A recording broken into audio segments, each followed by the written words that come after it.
नमस्कार, मैं राहुल कोटियाल। हफ्ते भर की छुई बात समेटे हम हाजिर हैं अपने साप्ताहिक कार्यक्रम के साथ, जिसका नाम है एक्स्ट्रा कवर।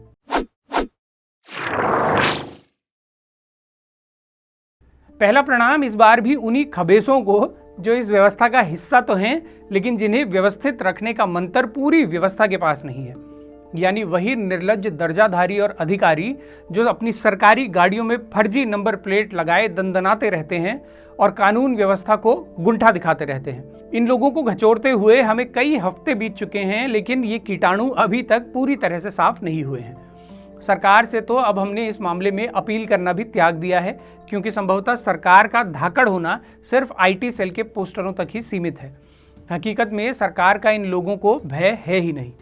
लेकिन हमारा घचोरना इसलिए ज़रूरी है कि जैसे कई लोगों ने इस घचाक के चलते खुद ही अपने फर्जी नंबर हटाकर सुधार किया है, मुमकिन है कि देर सबेर बाकी अधिकारी भी ये सुधार कर लेंगे।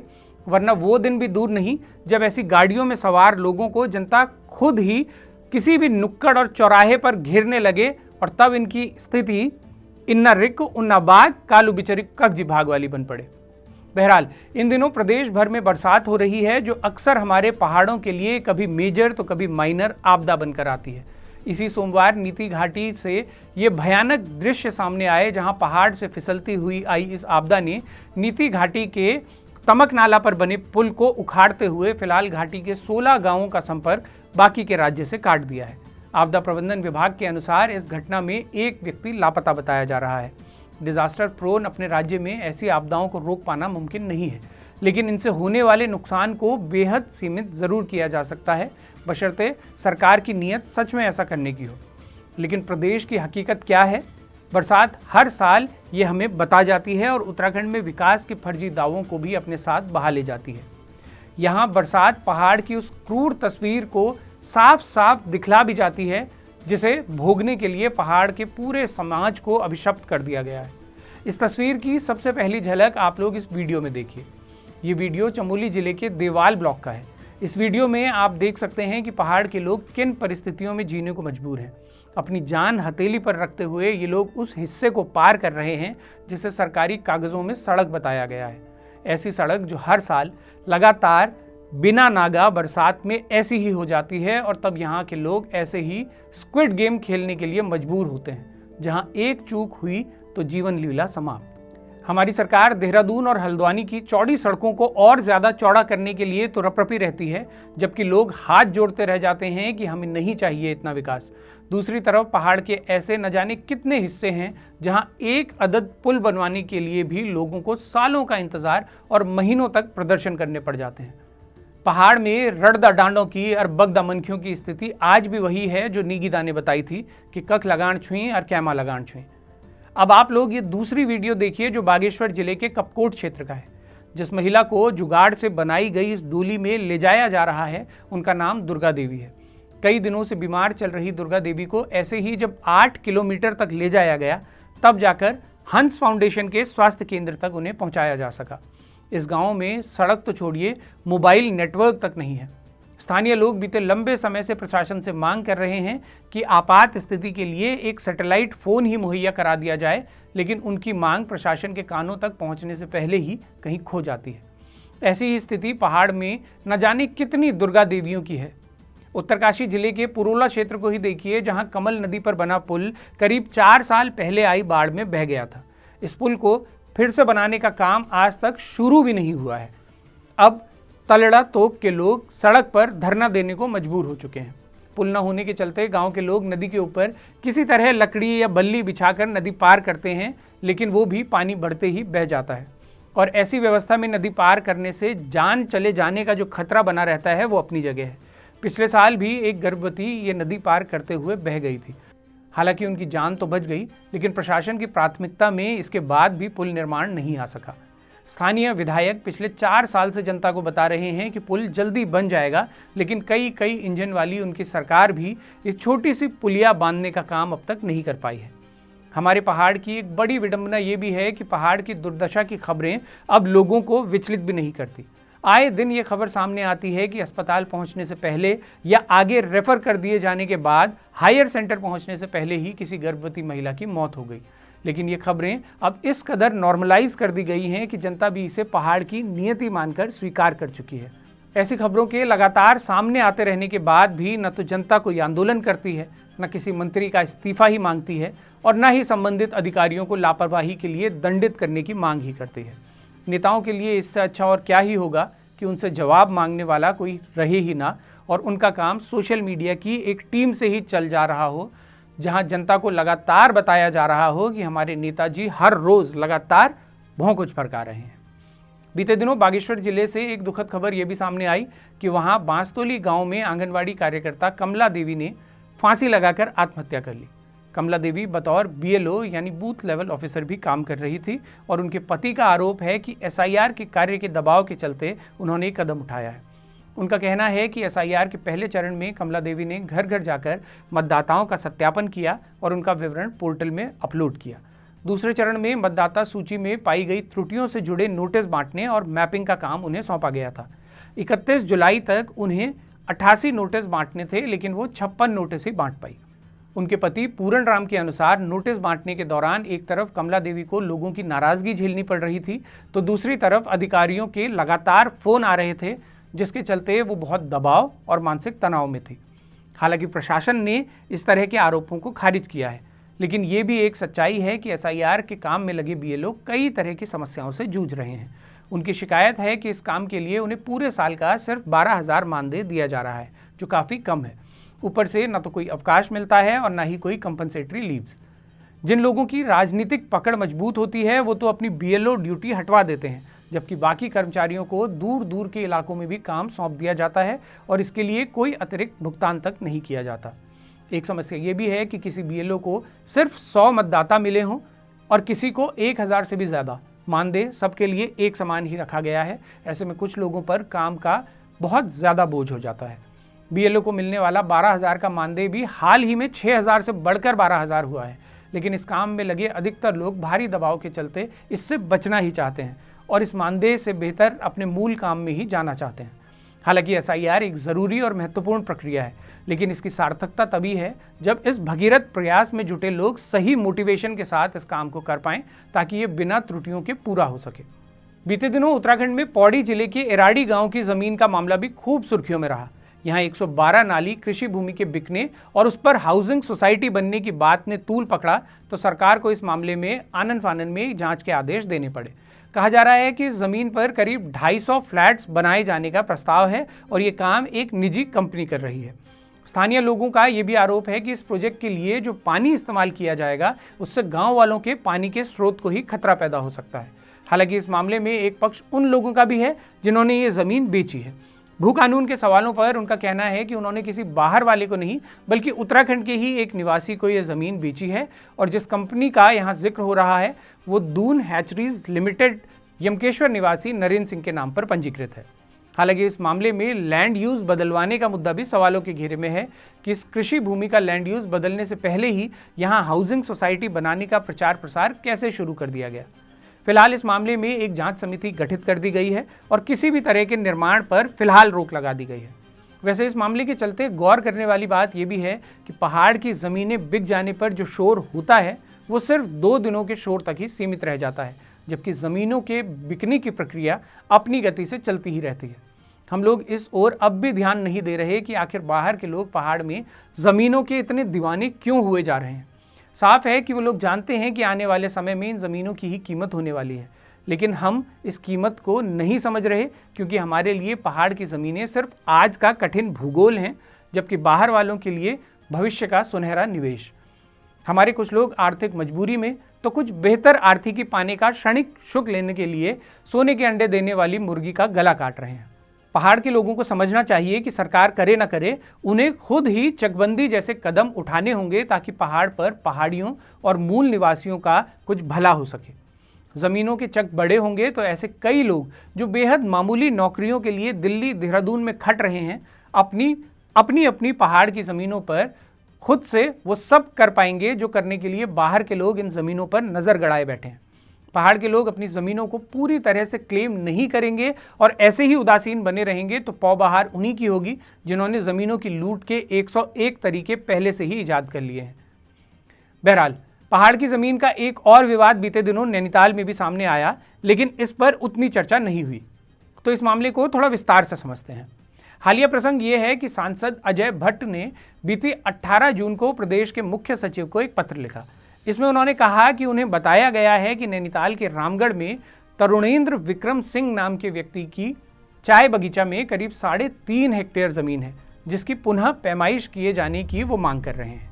उनके पत्र पर कार्रवाई करते हुए मुख्य सचिव आनंद वर्धन ने जिलाधिकारी नैनीताल को निर्देशित करते हुए पत्र भेजा है कि इस मामले में जमीन की पैमाइश की जाए। लेकिन इस पत्राचार में कहीं भी ये जिक्र नहीं है कि इस जमीन की पैमाइश साल 2019 में पहले ही की जा चुकी है, जिसमें यह भी स्पष्ट कर दिया गया था कि उक्त जमीन राज्य सरकार के स्वामित्व की है और इस पर कब्जा भी उद्यान विभाग का ही है। असल में इस मामले में हुआ ये कि साल 2019 में तरुणेंद्र विक्रम सिंह नाम के व्यक्ति ने दावा किया कि रामगढ़ के चाय बगीचा में उनकी करीब 3.5 हेक्टेयर जमीन है, जिसके सीमांकन के लिए उन्होंने प्रशासन को पत्र लिखा। नैनीताल के तत्कालीन जिलाधिकारी ने ये कार्रवाई करवाई और मौके पर सीमांकन की प्रक्रिया हुई, जिस दौरान राजस्व विभाग और उद्यान विभाग के अधिकारियों के साथ ही स्थानीय लोग और स्वयं तरुणेंद्र विक्रम सिंह भी मौके पर मौजूद रहे। इस जांच में पाया गया कि ये जमीन उद्यान विभाग के कब्जे में है और वही इस जमीन पर बागवानी भी कर रहा है। साथ ही इस जमीन का स्वामित्व प्रदेश सरकार का ही है। अब रामगढ़ के स्थानीय लोगों का कहना है कि इस जांच के बाद ये स्थापित हो चुका था कि जमीन सरकारी है और इस पर कोई भी व्यक्ति दावा नहीं कर सकता। लेकिन साल 2021 में तरुणेंद्र विक्रम सिंह ने एक बार फिर से इसी जमीन की पैमाइश के लिए आवेदन किया। दूसरी तरफ उद्यान विभाग ने इसी साल यानी 2021 में भवाली थाने और स्थानीय एसडीएम को एक शिकायत लिखी कि तरुणेंद्र विक्रम सिंह ने अगस्त 2021 में उक्त जमीन पर अवैध रूप से घेरबाड़ करने की कोशिश की है और इसके लिए लोहे के एंगल भी मौके पर जमा किए हैं।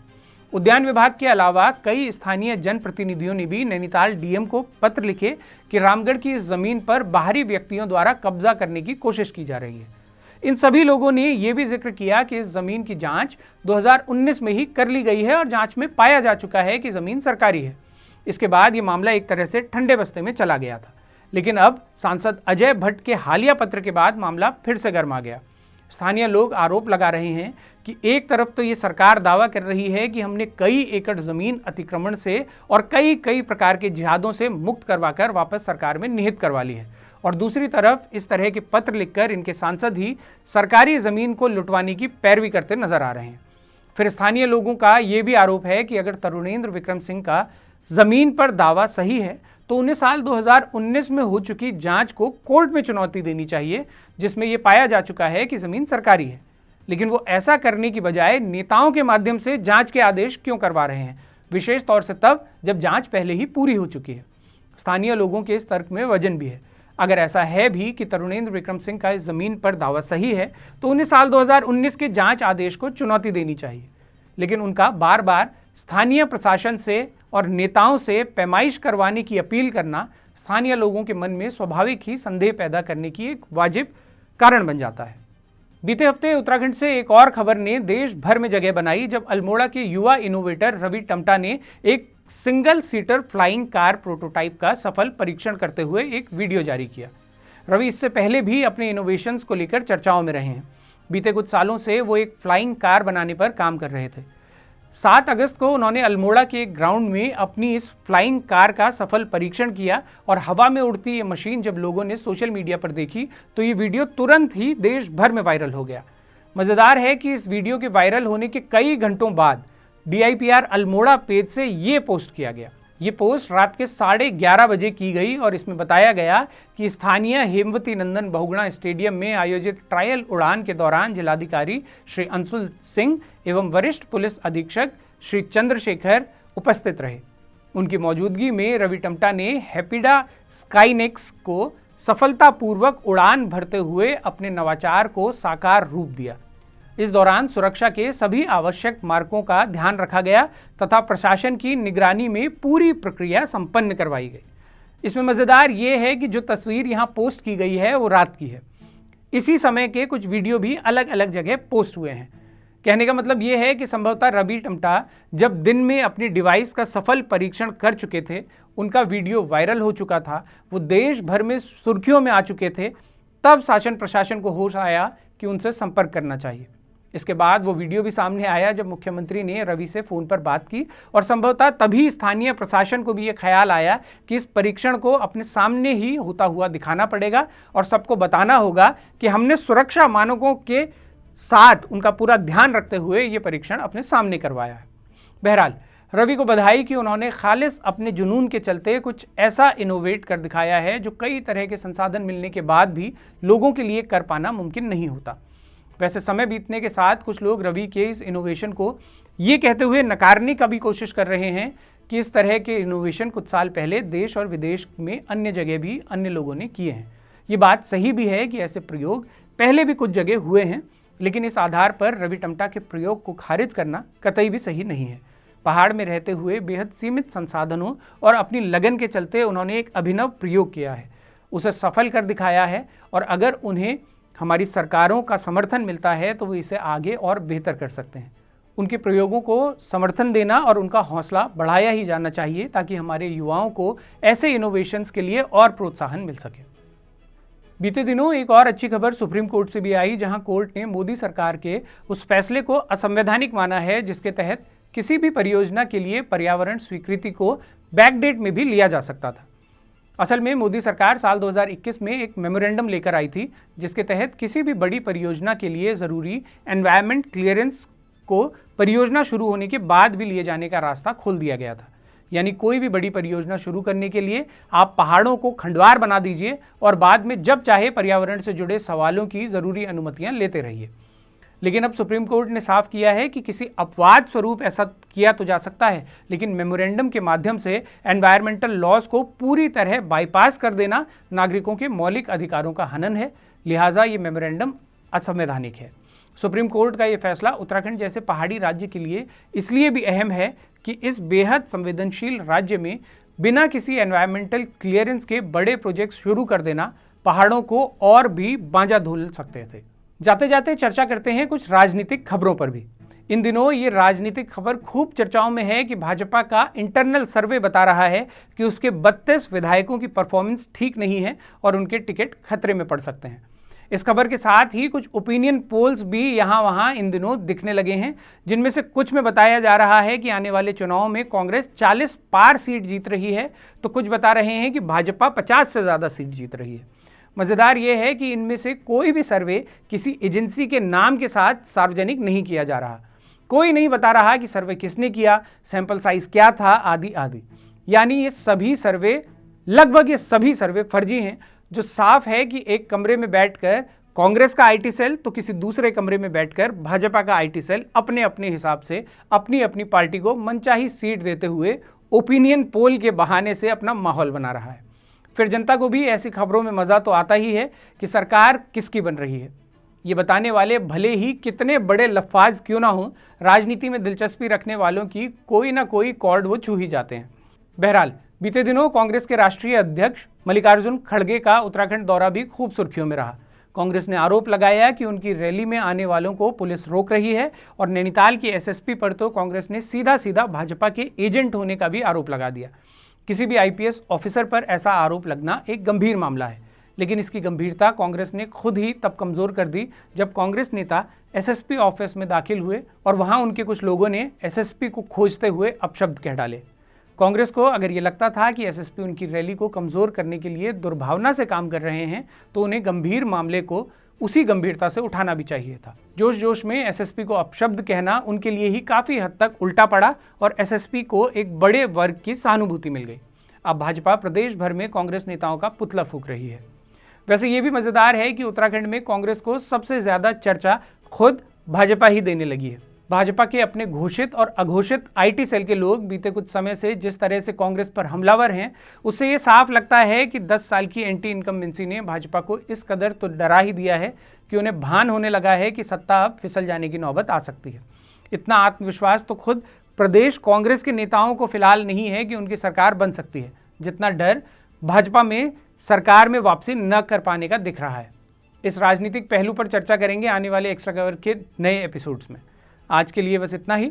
आपको बारामासा के कार्यक्रम पसंद आते हैं तो हमें सब्सक्राइब करने के साथ ही चैनल की पेड मेंबरशिप लेकर या सुपर थैंक्स का बटन दबाकर हमें सहयोग जरूर करें। स्क्रीन पर दिख रहे QR कोड और UPI ID के माध्यम से आप हमें सीधा समर्थन भी दे सकते हैं। बाकी अपनी प्रतिक्रिया, सुझाव या एक्स्ट्रा कवर से निकलती कोई खबर अगर आप हम तक पहुंचाना चाहते हैं तो इस मेल ID पर लिख भेजिए। अगले हफ्ते फिर से होगी मुलाकात। तब तक के लिए सिमनिया, प्रहलाद, प्रणाम।